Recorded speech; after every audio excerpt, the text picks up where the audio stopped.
Thank you for tuning into the Hacking the Patriarchy podcast.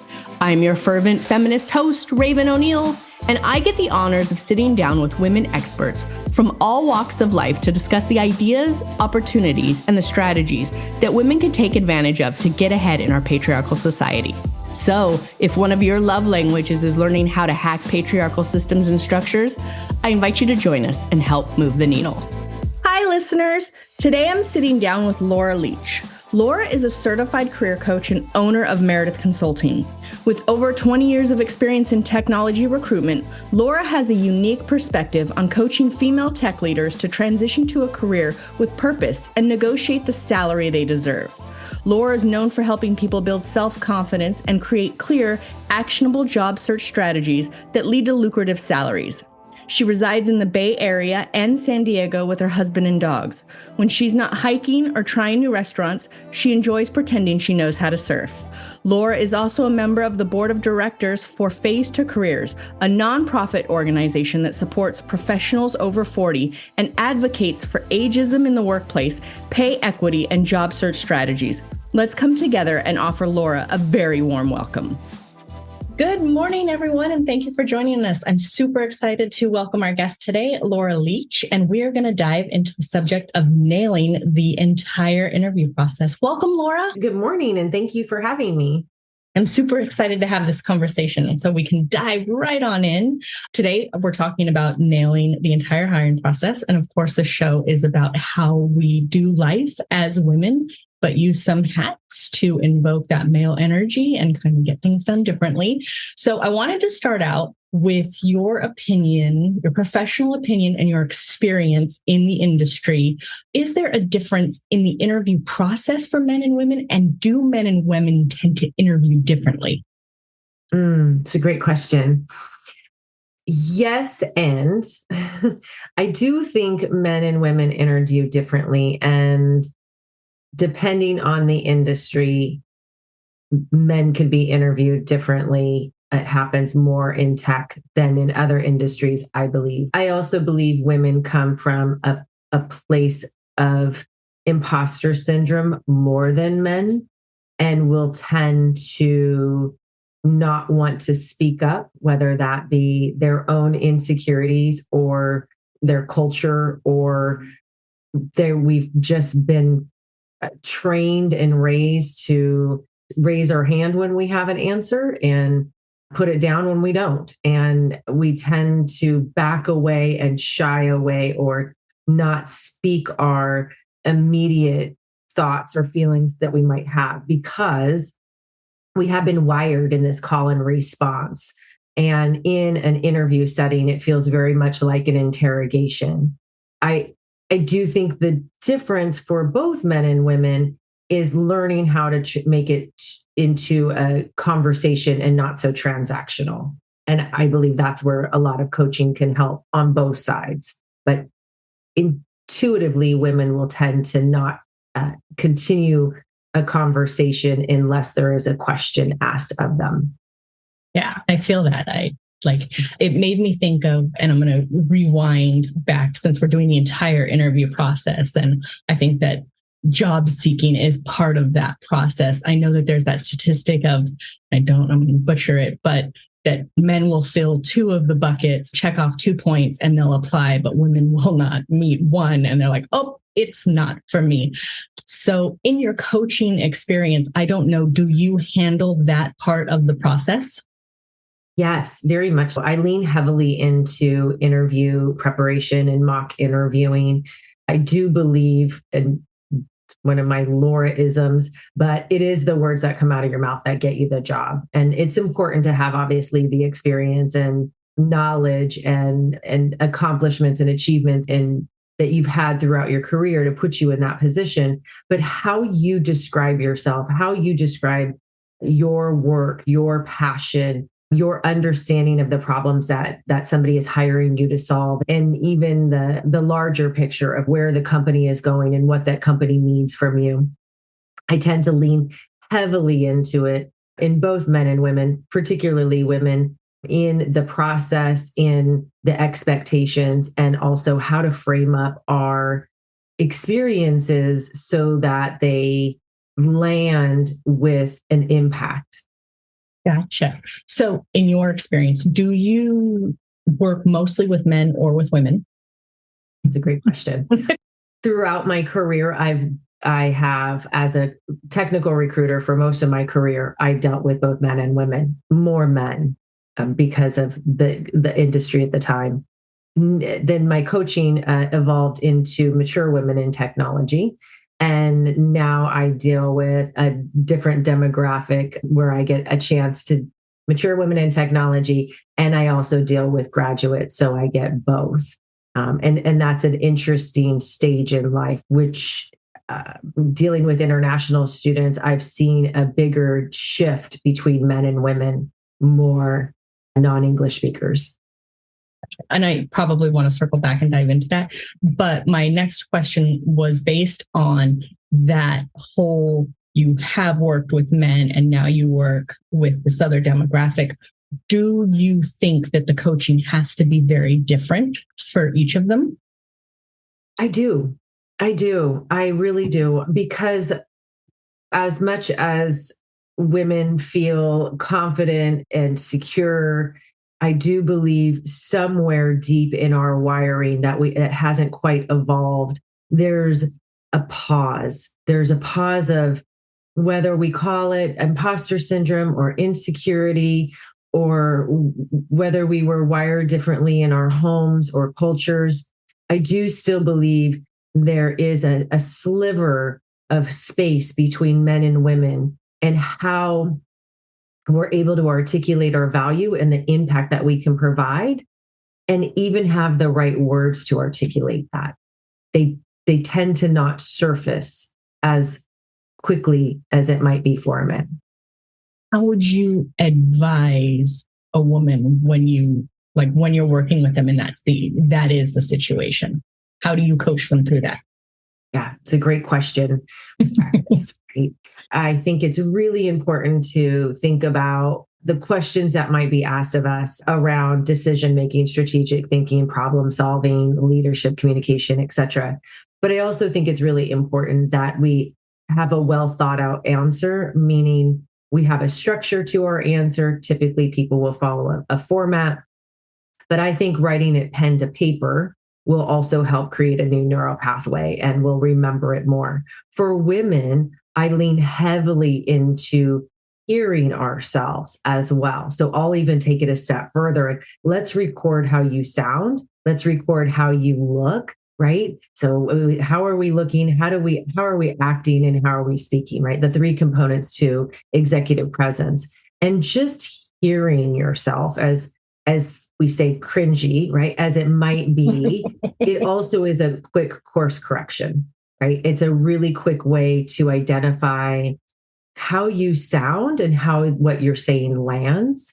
I think I lean heavily with my female clients. We lean heavily into this practice, into this part of interview prep, because oftentimes we don't know what's in our subconscious until we bring it into our conscious. And hearing it, seeing it, repeating it will help us women better articulate our value so that an employer or an audience might understand not only the impact that we can make, but also the potential that we have.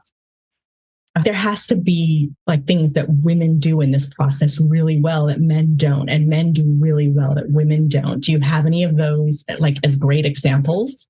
Yeah, I think, and maybe this is just a big bias, I think women listen more. I think we're more intuitive to feelings, and we may lean heavily more into those feelings. We may spend more time listening until the end of the question and pause, because we want to make sure that we are understanding the question and we are answering it with confidence. Where I see men immediately just wanting to give an answer because they have already heard the sentence, they've heard the question all the way through, and will jump on it as soon as they hear a keyword or phrase that they know, okay, this is the answer for that particular type of question. And maybe that is a big, huge blanket statement. But I do tend to think women will pause and give themselves a moment to figure out which story they're going to tell. I got that and I like it. And my next question is, do you think from the interviewing side, is that beneficial or detrimental or non-applicable? I think it's really beneficial. I think showing that you are a good listener in any situation is really important, but I also think it's just as important to be quick on your feet and to think quick on your feet. Giving somebody the courtesy and respect to complete what they're trying to say without interrupting. And I think that happens with men and women, is just a sign of, again, emotional intelligence, that you're going to hear this person out in their entirety. And maybe even take that pause or even ask a clarifying question. I think women might not ask as many clarifying questions as men. They may pause and try to think about what they're going to say and quickly solve what they're going to say without using a clarifying question for that pause, where I feel like men might ask those clarifying questions more than women. When I think about it, usually I'm so nervous that I probably don't ask the clarifying question, and like, it's probably not good. Clarifying questions. Yeah. So going back to men and women and nailing the interview process and coaching, obviously we want to advise women that are looking for new career transition, first time career, anything like that, that you hire a coach. What would you suggest women look for in a coach? It's a great question.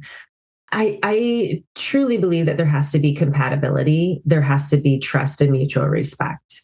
Most of, we'll say, in the coaching world and your prospects, your leads, when you're talking to somebody and explaining what you do and the problems you solve and hearing what they're looking for, that compatibility and trust factor has to be established right away.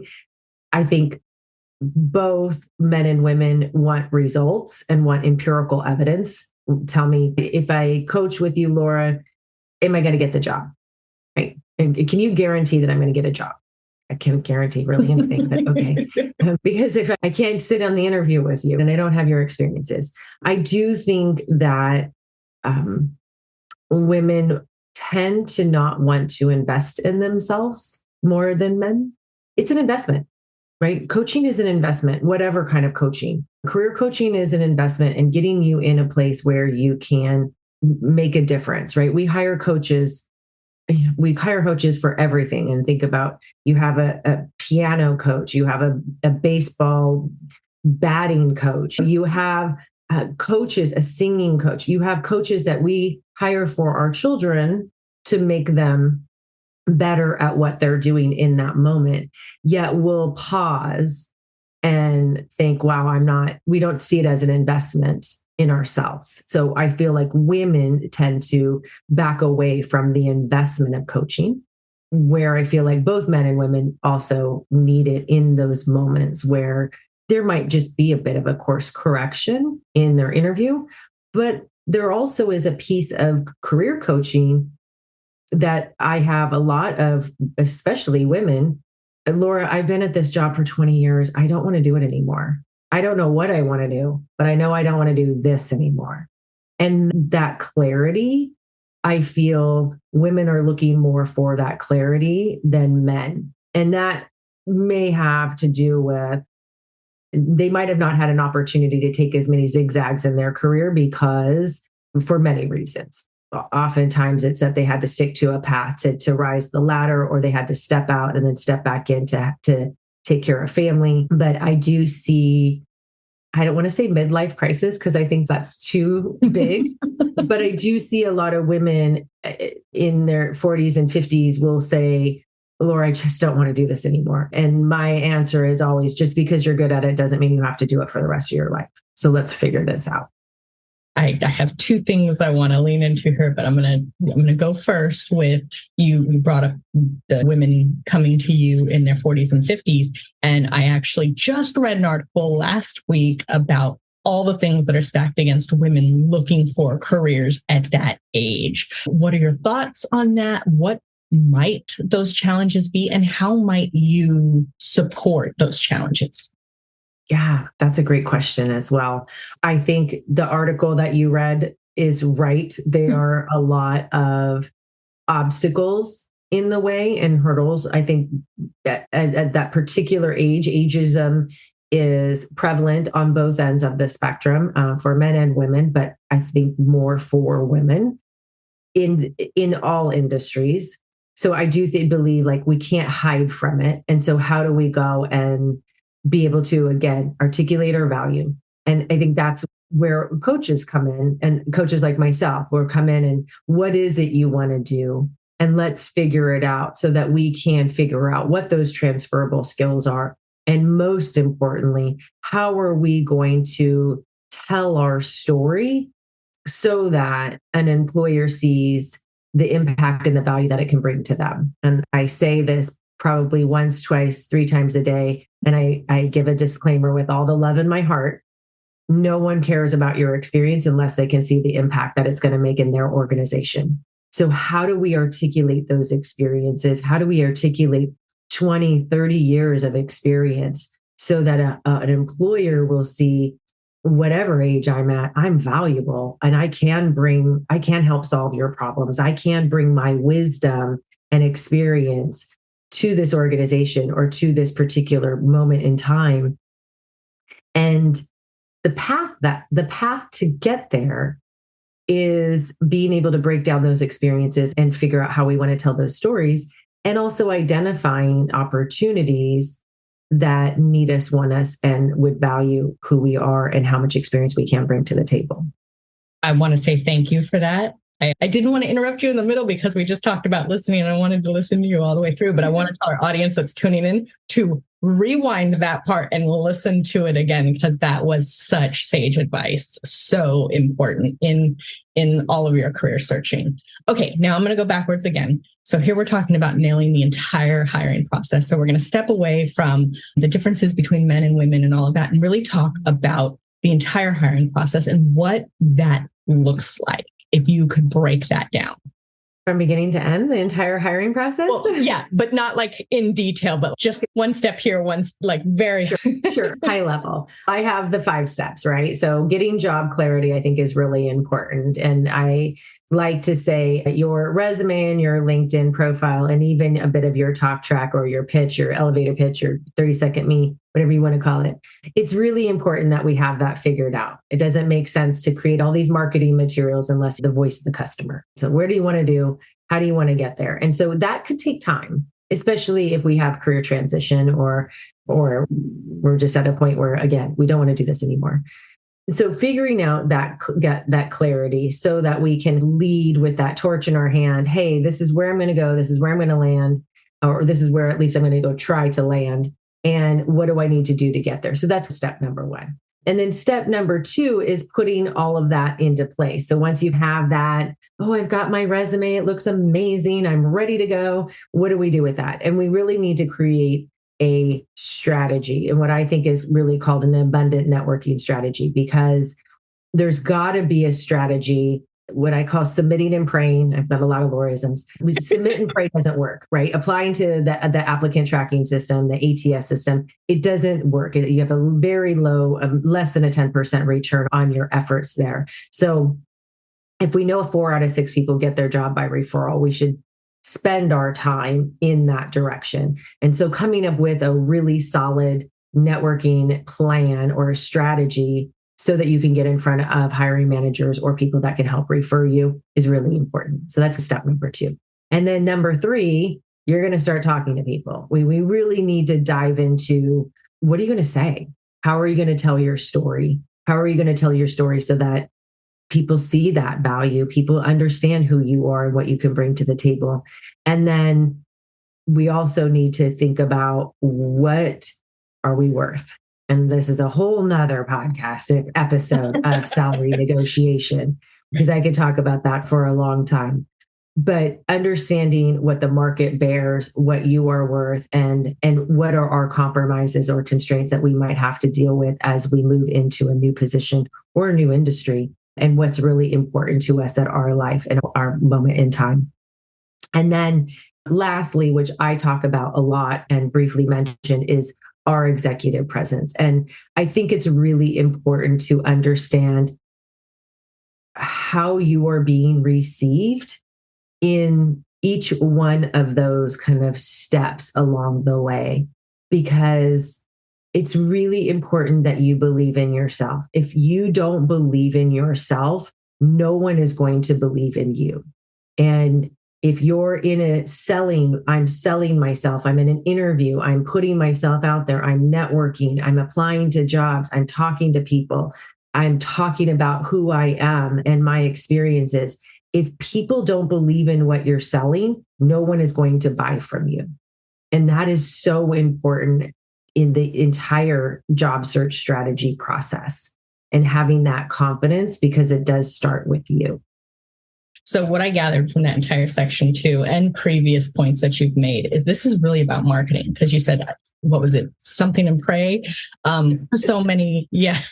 Because Sit and pray, yes. Yeah, I'm sure that you have your resume, you submit it, and you're up against AI bots and all the things that shuffle it. And then like that whole process, if that's just your process, is just to apply and hope like you're not going to get anywhere. So truth be told, like all the marketing, like that was super important, marketing yourself. You touched on all those points of networking, getting out there, communicating. Sabine Gideon was on the show, and she had even talked about like cold outreach on LinkedIn and places like that, and how to do that. So super important. Now we're going to get to the really fun stuff. I'll put you a little bit on the spot. And so you can take your time and think through it. But so we're talking about hacking, and really you just talked about those steps. So what are some of the hacks women can take to, if they're not going to hire a coach, which we're going to highly recommend that they all do, but if they don't, what are some hacks in that process to just make the process easier for them? Sure. It's a great question as well. Network, of course, that will always be my number one. Instead of being at the top of somebody's LinkedIn, be at the top of their inbox. Not everyone is on LinkedIn, right? And if you're interviewing, if you're a hiring manager, you're busy. You're too busy to be on LinkedIn. You have people helping you find people on LinkedIn. So maybe not play in that sandbox. That could be a good hack.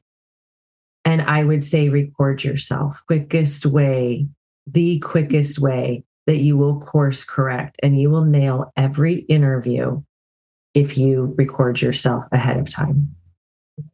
That's such a hard one. Even myself, like I don't mind hearing what I had to say. It's the sound of my voice. I might not listen to this podcast. But it's so good.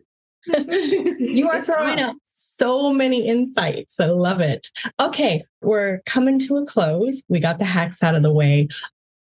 I did want to touch on this, and we had previously talked about this when we were getting to know each other before the interview, and I can't recall if you had a super clear answer or if it was more like, I've never experienced that, because I know we did touch on a couple of those things.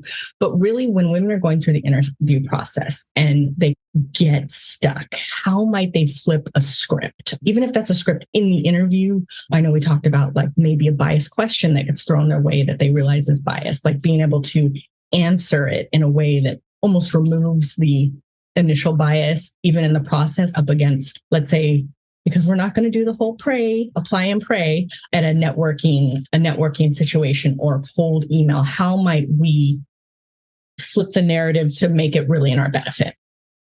Yeah. I think it just leading with transparency and honesty is really important as a base, as a start. And if we're starting to feel that biasy, especially in an interview or in conversations, let's not point it out. Let's just, not that I want to go around it, but I do think that it's important to not feed the energy in some of those biases that we hear or feel, right? A lot of the biases we do see, we do hear, but oftentimes we take it personally.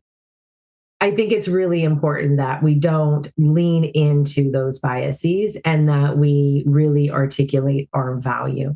So what's really important for me that I coach around pretty heavily is what are those stories? And then how can we navigate around, not necessarily through those biases, because they're there. But if we don't give them energy, it's really easy to talk about ourselves and not fall into that trap of I'm a victim in this men versus women. It's there. It's definitely there. It's important to see it, but it doesn't mean that we need to fuel that fire either. That whole section brought up another thought for me. Even though I was going to try and wrap it up, we're going to dive into just extend it just a little longer into something else, which was that I'm sure in this process, you get a fair amount of clients that as they're going through the process, they might walk away from an interview and be like, that was ick. That was not good. And not good on like, I did great, but that interview was ick. And it just gave me the wrong vibe, or however we want to say that. And then there's that, but maybe I need the job. How do you, if you even do, because sometimes those are things we don't want to touch, but how would you advise? Because I imagine that if you had an ick interview, there's a good chance that if you take the job, it might not have been the right fit. Mm-hmm. That's true. It's a good red flag, right? It's the red flag that you're like, oh no, oh no, I fell in love with this company. I loved everything about them. I worked hard to get this interview. And now I'm walking away feeling like might not be the best environment for me based on the interviewer. There's a lot to unpack there, but I'm a person that you go with your gut feeling, right? If you're going to be treated poorly in an interview, if you're going to be railroaded in an interview, if you're going to be disrespected or not seen or heard or valued in an interview, personally, walk away. That's a huge red flag that you're walking away from, because you're not going to have that opportunity. You might not have that opportunity elsewhere. If you got that interview because you have allies within the organization, I think it's okay to talk about it. I think it's okay to go back to those allies and say, that interview felt funky. And that interview, even the recruiter who helped set it up, it could be an opportunity. And I know I've been on the recruiter seat of this and said, oh yeah, that person is a horrible interviewer. I know, we get it all the time. You wouldn't believe it, but they are just terrible at interviewing. And this goes back to a bigger issue within organizations, is not all hiring managers have ever had interview training. As a matter of fact, most of them probably haven't. So they're interviewing the way that they're emulating what they know. It doesn't necessarily reflect who they are. It's just the style, this interrogation style that they may know. But if, as a woman, if your gut is, I felt disrespected, I didn't feel heard, I didn't feel valued, that person doesn't see me, that's a huge red flag right away. And there may be a moment where, wow, I need this job. I need the money. I can't be out of work anymore. But what are the pros and cons of that situation? And how are we contributing to a cycle that we have the ability to not contribute to in that moment in time? And I think it's really important and to find a place where you're welcome and seen and where you belong and you're heard and valued. And if we know that in the first hour of spending a moment with somebody in the organization that could possibly be in charge of your future, that's to me, a moment to pause and ask yourself, am I making good decisions today? Am I making good decisions today? Because you might not have an opportunity to course correct later. Such good advice. I don't want to wrap this up on that could suck. So let's wrap it up with one last question. When they nail the entire hiring process and they've got the job offer, they're signed, sealed, delivered, how much you recommend they celebrate? 100%. Yes, 100%. I think it's really important to celebrate even the small wins, even if it's, I just got past the first round or I got past the second round. I think you should celebrate every single one of those wins. The job search process is tough. It is tough, and it could be soul sucking and it could be demoralizing. But once we get through it and we get this job that we're looking for, or the ideal job that we're looking for, we should celebrate 100%. We should let everyone know. Go on LinkedIn, change your LinkedIn, make it a life event. Let everyone congratulate you on this new job. People will also pop up out of the woodwork, and it might be a good opportunity to network with them. Maybe you're going to see that there are people you want to bring aboard this amazing celebration that you've had, because you might want to have relationships with them later on in your career. I think it's huge. I think it's really important. Do the dance, celebrate, have the glass of champagne, whatever it is you do, and even those little tiny wins along the way. I love it. Cheers to that. So again, we've said it multiple times in this interview, but if you are looking for a career move, no matter what stage you're at, we're going to hope you're going to look out and hire a coach so that you nail that entire interview process. If someone is looking to hire a coach, how might they find you? Yes, great question. You can go to my website at meredithconsultingllc.com. You can reach out to me at laura@meredithconsulting.com, and you can always find me on LinkedIn. It's Laura D. Leach is my handle on LinkedIn. Awesome. And I will put all of that in the show notes. Laura, thank you so much for joining us, for the insights, all of the things. Thank you. Thanks for having me. Thank you so much for tuning in and listening to today's episode. For all the juicy deets on this episode, be sure to check out our show notes or give us a holler on Instagram at Hacking the Patriarchy Podcast. And if you enjoyed this episode and you'd like to help support this podcast, don't be shy. Please share it with your friends. Sharing is caring after all. Lastly, if you'd like to lend your personal support, please take a moment to tell the world about it with a review on your favorite streaming platform. We'd be forever grateful. Tune in again soon to enjoy a brand new episode of the Hacking the Patriarchy podcast. And until next time, keep on hacking, my friends. If you've made it this far, I have one more little thing to share with you. Did you know that this isn't my only feminist endeavor? That's right, there's more. I run a media startup dedicated to providing the most current and pertinent news about women, for women, and by women. Our mission centers on delivering a platform where the latest updates regarding women-led initiatives are extensively covered, highlighting women's actions, accomplishments, perspectives, and other elements that profoundly influence women's lives and contribute to meaningful progress. I invite you to head over to femled.news to learn more.